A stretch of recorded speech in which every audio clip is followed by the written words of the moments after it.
Good morning everyone, welcome back to my channel. কেমন আছো তোমরা সবাই? আশা করছি সবাই খুব ভালো আছো, আমিও বেশ ভালো আছি। আমার আরও একটা নতুন ব্লগে তোমাদের সকলকে ওয়েলকাম জানিয়ে আজকের দিনটা শুরু করলাম। গতকাল বাজার থেকে লঙ্কা আনা হয়েছিল, তাও আবার দুরকম, একটা ওই সরু লঙ্কা আর একটা মোটা লঙ্কা। তবে ডাঁটিগুলো না ভেঙেই ফ্রিজে রাখা হয়েছিল। ডাঁটিগুলো ভেঙে রাখলে না বেশ অনেক দিন অবধি চলে, আর না হলে কেমন পচতে আরম্ভ করে, আর দু তিনটে বেশ পচেও গেছে। তো সেইগুলোকে এখন করে ঠিকভাবে ফ্রিজের মধ্যে গুছিয়ে রাখলাম। আর আজকে সকালবেলাতে আমি শ্যাম্পু করেছিলাম, এতক্ষণে চুল শুকিয়েও গেছে।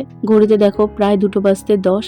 তবে সকাল থেকে আমার কোনো রকমভাবেই চুলে কিছু অ্যাপ্লাই করা হয়েছিল না। আর সকালবেলাতে শ্যাম্পু করা কমপ্লিট করলেও স্নান কমপ্লিট হয়নি। আসলে আমি বাইরের বাথরুম থেকে শ্যাম্পু করে আসি, আর পরে বেলার দিকে এই ভেতরে আমার ঘরে যে অ্যাটাচড বাথরুম ওটাতেই আমি স্নান করি। তো সেই কমপ্লিট করে এতক্ষণে ব্লগটা শুরু করেছি। কালকে রিন্টুকে জামাটা দিয়ে দিয়েছিলাম, মানে ওর যে ইউনিফর্মটা সেটা, তো এই প্লাস্টিকটার মধ্যে করে দিয়ে দিয়েছিলাম। ও বললো পরে যাব না, পরে গেলে আসলে ঘেমে যাবে। তো যেহেতু মিটিং ছিল, টি শার্ট পরে গেছিলো আর এটাকে প্যাক করে দিয়ে দিয়েছিলাম, সেটাকেই এখন প্লাস্টিকটা ঠিকভাবে রেখে দিলাম। এইসব টুকটাক জিনিস আমরা বড্ড অযত্নে রাখি ঠিকই, কিন্তু প্রয়োজনের সময় এগুলোই হাতড়ে বেড়াতে হয়। আর ছোটো থেকে আমার একটা বাজে অভ্যাস, কিছু না পেলেই ওমা এটা পাচ্ছি না, ওমা সেটা পাচ্ছি না করে বাড়ি মাথায় তোলা। তবে এখন তো আর সেগুলো খুঁজে দেওয়ার জন্য মা নেই, সেই জন্য যতটা সম্ভব হয় গুছিয়ে রাখি। আর আজকে মাও স্কুল থেকে তাড়াতাড়ি চলে এসেছে, তো আসার পরে মা আমাকে বললো লঙ্কাগুলো ছাড়িয়ে দিতে, তো সেই জন্য তখন লঙ্কাগুলোকে আগে ছাড়িয়ে দিলাম। আর তারপর না আমি হাতটা নর্মাল জল দিয়ে ধুয়েছি, হ্যান্ড ওয়াশ দিইনি। আর সেইটা আমার হয়েছে সব থেকে ভুল। তারপরে মুখে মেখেছি ক্রিম, সারা মুখ আমার জ্বালা করছে, মানে অদ্ভুত রকম একটা গরম লাগছে আর জ্বালা করছিল। তো এই টাইমে না আমার মনেও পড়ছিল না যে মুখটা কেন জ্বালা করছে, সেটা আমি পরে রিয়েলাইজ করি যে লঙ্কার হাতটা আমি শুধু জল দিয়ে ধুয়েছি বলেই হয়তো অতটা জ্বালা করছিল। তারপরে আবার ভালোভাবে ফেস ওয়াশ দিই আর একটুখানি বরফও দিয়েছি, তারপর জ্বালাটা কমেছে। তবে পুরোপুরি কমেনি, একটা অসহ্য রকম গরম লাগছে আর বারবার ঘামছিলাম। যাক গিয়ে এখন আমি ডায়েরিতে দাগাদাগি করছিলাম, আসলে কবে কোন ভিডিও যাবে সেটা আমি ভিডিওর টাইটেল সমেত ডায়েরিতে লিখে রাখি ডেট ওয়াইজ, তাতে আমার হিসেব রাখতে সুবিধে হয়। কারণ ভিডিওগুলো প্রথমে করে রাখলেও আমার ভয়েস দেওয়ার টাইম হয় না, দিনে আমি একটা করে ভিডিওতেই ভয়েস দেওয়ার টাইম পাই। তো সেইটা করে আবার রিন্টুর ফোন থেকে রাত্রিবেলা আপলোড করতে হয়, তার সাথে শর্ট ভিডিও থাকে ইনস্টাগ্রামে আপলোড করতে হয়। তো সেই জন্য না একটা ডায়েরিতে হিসেব রাখলে বড় সুবিধে হয়। আর এদিকে দেখো বারবার করে আমি মুখটায় হাত দিচ্ছিলাম, কারণ প্রচণ্ড ঘাম হচ্ছিল। আর আগের মতো অতটা জ্বালা করছিল না ঠিকই, তবে প্রচণ্ড অস্বস্তি করছে। আর এদিকে মা ফোন করেছিল, কারণ আজকে মাকে কয়েকটা জিনিস অর্ডার করে দিয়েছিলাম বিশাল থেকে। আর জিনিসগুলো যেহেতু আজকেই আসবে, সেই জন্য আমি মাকে বলছিলাম যে কখন আসবে, আর ফোনটা কাছে রাখতে বলছিলাম, কারণ মার কানের সমস্যা আছে। তো ফোন করলে শুনতে না পেলে আর একটা অসুবিধা হবে, তো এই জন্য বারবার করে বলে দিচ্ছিলাম যে ফোনটা কাছে রাখতে, ডেলিভারির থেকে ফোন করলে আমি ফোন করে দেবো। সকালবেলা খাট গোছানো, বাসি ঘর ঝাড় দেওয়া, মোছা সবই হয়ে গেছে। তাও আমি এই সময়টা করে আরেকবার ঝাড় দিয়ে নিই, কারণ এখনো পেছন দিকের কাজগুলো হচ্ছে, তো ধুলো এসে জমে যায়। আর দুপুরবেলা যেহেতু শোবো, সেই জন্য সারাদিন আসলে আমার এই খাটে বসা শোয়া সেভাবে হয় না, কারণ টুকটাক কাজ থাকে। আর আমি যখন ভিডিওতে ভয়েস দিই তখন মায়ের ঘরে বসেই ভয়েস দিই, কারণ ফ্যান অফ করে না এই ঘরটায় বসে ভয়েস দেওয়া যায় না। এই দুপুরের দিকটা ঘরটা প্রচণ্ডই গরম হয়ে থাকে, মানে এত হিট নামতে থাকে উপর থেকে, সেই জন্য মার ঘরে বসেই আমি ভয়েস দিই। আর হয়ে গেলে তারপরে এসে একদম ফ্যানটা সামনে নিয়ে বসি। বেশ কিছুদিন ধরে আমার ব্লগ স্টার্ট করতে অনেকটা লেট হয়ে যাচ্ছে। আসলে সকালবেলা থেকে কাজগুলো কমপ্লিট করার পর আমি বসেছিলাম এডিটিং নিয়ে। মা ফোন করেছিল, তার মধ্যে বিশাল থেকে কয়েকটা গ্রসারি আইটেম অর্ডার দিয়ে দিতে বললো। আচ্ছা, বিশাল আর ফ্লিপকার্ট গ্রসারির মধ্যে আমি কম্পারিজন করলাম যে দুটোতেই যা যা লাগবে সেটাকে অ্যাড টু কার্ট করলাম, দেখলাম কোনটাতে কম পড়ছে। তো দেখলাম বিশালে অনেকটা কম পড়ছে, আর কি সবকিছু যা যা লাগবে সেগুলো অর্ডার করে দিলাম। আজকেই ডেলিভারি দিয়ে দেবে, কোনো ডেলিভারি চার্জও লাগলো না, যেহেতু 300 টাকার অর্ডার করলে ডেলিভারি চার্জ ফ্রি। তো ক্যাশ অন ডেলিভারি অপশনটা আগে দিত না, এখন দিয়েছে দেখলাম, তো ওখান থেকে অর্ডার করে দিলাম। বাই দ্য ওয়ে আমার এই ঘরের পর্দাটা আমি চেঞ্জ করেছি। এই পর্দাটা এখানে থাকবে না, কারণ দেখো দেখতে পাচ্ছ পুরো একদম রোদের আলোটা এদিকে ঢোকে। তো দুপুরবেলাতে ঘুমোতেও প্রবলেম হয়, আবার ভোরবেলা করেও অসুবিধে হয়ে যায়, কারণ সূর্যের আলো ফোটার সাথে সাথে একদম চোখের মধ্যে আলো এসে পড়ে। ওই যে শালটা ভাঁজ করছিলাম গতকাল রাত্রিবেলা, ওটাকেই দিয়ে রেখেছিলাম। এখানকার পর্দা আমি অর্ডার করে দিয়েছি, সাথে এই দিকের যে দরজাটা, এই দরজাটারও দেখতে পারো এখন কোনো পর্দা নেই, তো ওই পর্দাটা অর্ডার করেছি। আর এই পর্দাগুলো সব মার ঘরে লাগানো হয়েছে। দেখাচ্ছে তো 17 তারিখ আসবে, মিশো থেকে অর্ডার দিয়েছি, আসুক তারপর অবশ্যই তোমাদের দেখাবো। পুজোর আগে এটাও একটু চেঞ্জ হয়ে যাবে। চলো, অনেক বক বক করে ফেলেছি, পুরো অবস্থা দেখো স্কিনের। একটু হাওয়া খাই বসে আগে।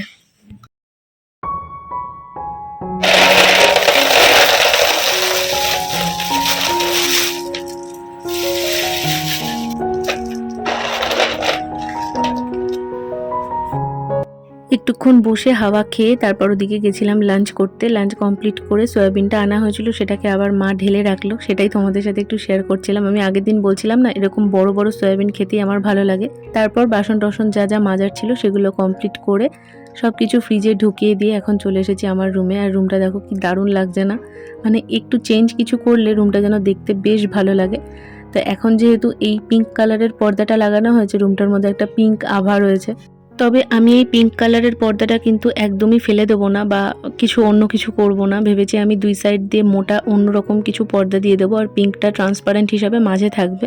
মানে এখন না, যখন আমি করব তখন অবশ্যই তোমাদের সাথে শেয়ার করব। আর এখন জানলাটা দিয়ে দিলাম, দেখো কেমন আলো আলো হয়ে আছে, এটার কথাই বলছিলাম। আর আমার অন্ধকারে যেহেতু ঘুমিয়ে অভ্যাস, আমি আলোর মধ্যে একদমই ঘুমোতে পারি না। আর এখন আমি শুয়ে শুয়ে একটুখানি ফোন ঘাঁটছিলাম, ঘুমোতে ঘুমোতে বাজবে ওই 4:30 মতন।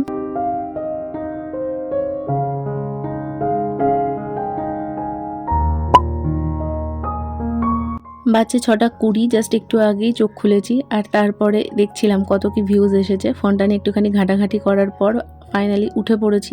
প্রতিদিন দুপুর 2টোর সময় আমি যেমন এখন ব্লগ দিচ্ছি, তেমনি বিকেল 4:05 আমি চেষ্টা করি একটা করে শর্ট ব্লগ পোস্ট করার, মানে মিনি ব্লগ যেটাকে বলে। তো সেইটাতে কত কি ভিউজ আসলো, সেটা থেকে কতটা সাবস্ক্রাইবার পেলাম, মানে ওটা আমার কাছে একটা লটারির মতন, যে হয়তো ভালো ভিউজ উঠে গেল, সাবস্ক্রাইবার বেড়ে গেল। সেটাই আমি ঘুম থেকে ওঠার পর চোখ খুলে সবার প্রথম চেক করি। আর এখন আমি হিসেব করছিলাম যে আর কতটা ওয়াচ টাইম বাকি, কটা দিন এই মাসে বাদ আছে, দিলে কতটা ওয়াচ টাইম আসতে পারে, ডিসেম্বরের মধ্যে টার্গেট কমপ্লিট করতে পারবো কিনা। এই সারাক্ষণ আমার মাথার মধ্যে একটা টেনশন চলতে থাকে, কারণ টাইমটা এগিয়ে আসছে আর ওয়াচ টাইম এখনও অনেকটাই বাকি আছে। সবটাই ভগবানের হাতে ছেড়ে দিয়েছি। তবে হ্যাঁ, শুধু ভগবানের হাতে ছেড়ে দিলেই তো হবে না, নিজের কর্মটাও করতে হবে, সেটা করার চেষ্টা করছি। বাকি তোমাদের ওপর আর ভগবানের হাতে।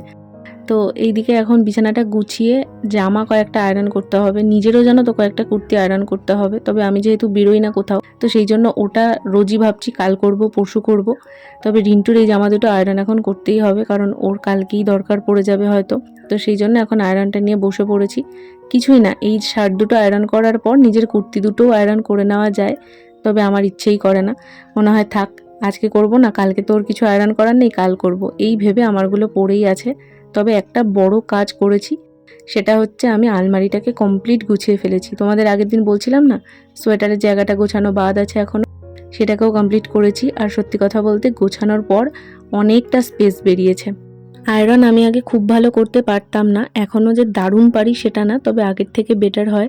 আর আমি প্রত্যেক দিন আয়রন করার পর রিন্টুকে জিজ্ঞেস করি যে আজকেরটা কি ভালো হয়েছে, তো ও প্রত্যেক দিন আমাকে সার্টিফিকেট দেয়।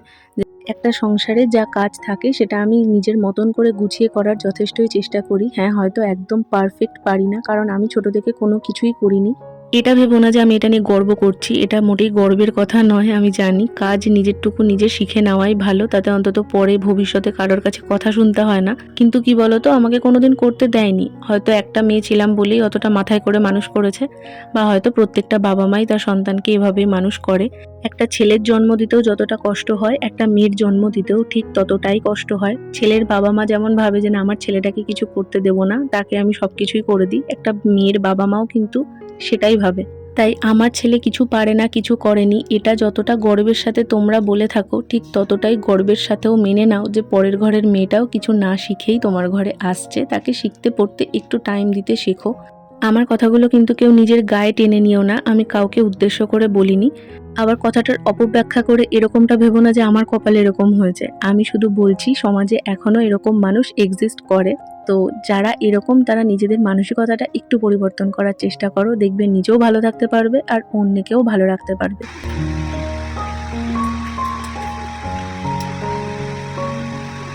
আজ অনেক দিন পর সন্ধ্যেবেলাতে চিড়ে মেখেছিলাম, মানে জল দিয়ে চিনি দিয়ে মেখেছিলাম। ছোটোবেলায় এটা প্রায় খেতাম আমি, আর আমার এটা খুব ভালোও লাগে খেতে।